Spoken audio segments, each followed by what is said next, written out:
이 책은 리들리 스콧 다시 할게요.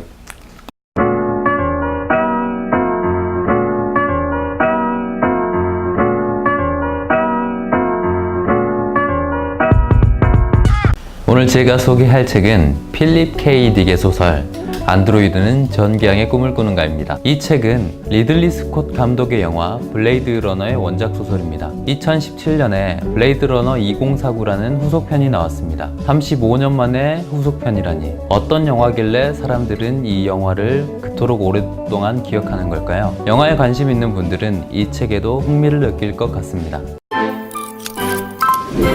이 책의 배경은 최종 세계대전 이후 지구입니다. 방사능 낙진이 미세먼지처럼 일상화된 세계죠. 대부분의 인간들은 지구 밖으로 이민을 떠났습니다.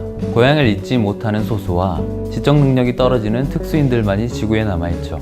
인류는 우주를 개발하면서 안드로이드를 이용합니다. 여기서 안드로이드는 일종의 복제 인간입니다. 인공적으로 만들어낸 생체 로봇이죠. 주인공 데커드는 도망친 안드로이드를 쫓는 현상금 사냥꾼입니다. 이 책의 주요 내용은 데커드가 도망친 신형 안드로이드들을 쫓아가는 내용입니다.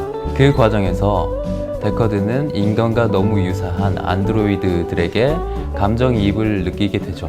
데커드는 계속 고민합니다.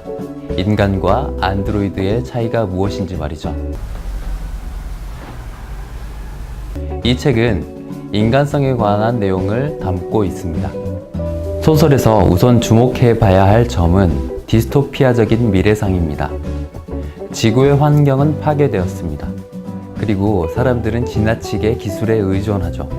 소설 곳곳에 기분 조절 장치가 등장하는데 자신들의 기분을 좋은 상태로 즐겁게 유지합니다. 저는 이 내용을 보면서 올더스 헉슬리의 소설 멋진 신세계가 떠올랐습니다. 멋진 신세계에서도 사람들은 소마라는 약을 먹으면서 자신의 기분을 즐겁게 만들죠. 기술이 발전할수록 사람들은 자발성을 잃어버리고 기술에 의존하는 경향이 강하게 나타납니다.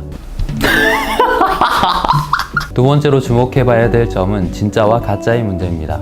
인간과 안드로이드의 대립이 나타나고 진짜 동물과 가짜 동물의 대립이 나타납니다. 기술이 발전할수록 진짜와 가짜를 구별하기 쉽지 않습니다. 현실과 가상현실을 뒤섞는 소설성 묘사는 우리를 더 혼란스럽게 만듭니다. 세 번째로 주목할 점은 인간성이란 무엇인가 하는 질문입니다. 소설 속에서 데커드는 끊임없이 인간과 안드로이드의 차이에 대해 고민합니다. 소설이 보여주는 인간과 안드로이드의 차이점은 공감 능력에 있습니다. 결국 데커드는 인간에게만 공감 능력이 있다는 걸 깨닫게 됩니다. 인간성과 관련된 부분은 영화에서도 매우 중요하게 다뤄집니다. 소설과 영화의 차이점을 알아보기 위해 영화 블레이드 러너를 보시죠. 설명한 것보다 소설은 더 많은 내용을 포함하고 있습니다. 영화는 그 중에서 인간성의 측면에 집중하죠. 인간성의 측면을 부각시키기 위해 영화는 소설의 설정을 상당 부분 바꿉니다. 소설에서 안드로이드는 공감 능력을 갖고 있지 않습니다.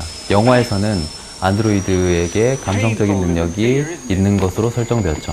주인공 데커드와 레이첼의 사랑은 소설에선 볼 수 없는 겁니다. 영화에서는 안드로이드가 인간보다 더 뛰어난 공감 능력을 보여줍니다. 영화의 마지막 부분에서 안드로이드 로이는 죽음을 앞두고 데커드에게 이렇게 말합니다.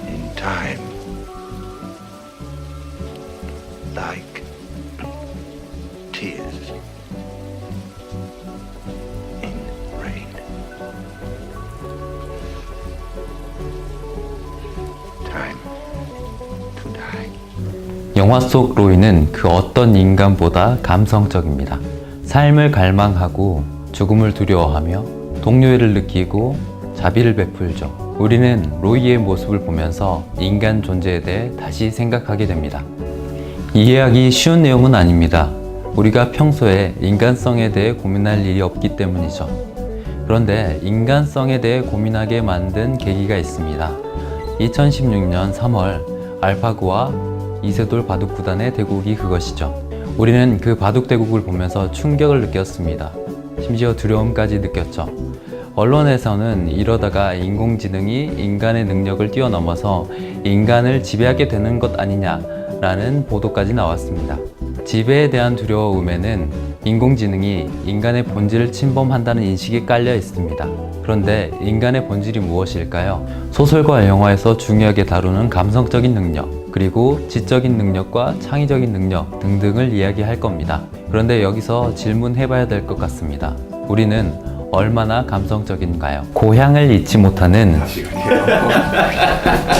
뉴스를 보고 주변을 둘러보면 공감 능력이 떨어진 사람들이 많다는 걸 알 수 있습니다. 우리가 감성적인 존재일까요? 우리는 얼마나 지적이고 창의적인 존재입니까? 우리가 기계보다 똑똑하고 기발할까요? 어쩌면 기계가 인간처럼 변하고 있는 게 두려운 게 아니라 인간이 기계화되고 있는 게 두려운 일일지도 모르겠습니다. 사회와 인간 존재에 대해 다시 생각하게 만든 오늘의 책, 안드로이드는 전기양의 꿈을 꾸는가였습니다.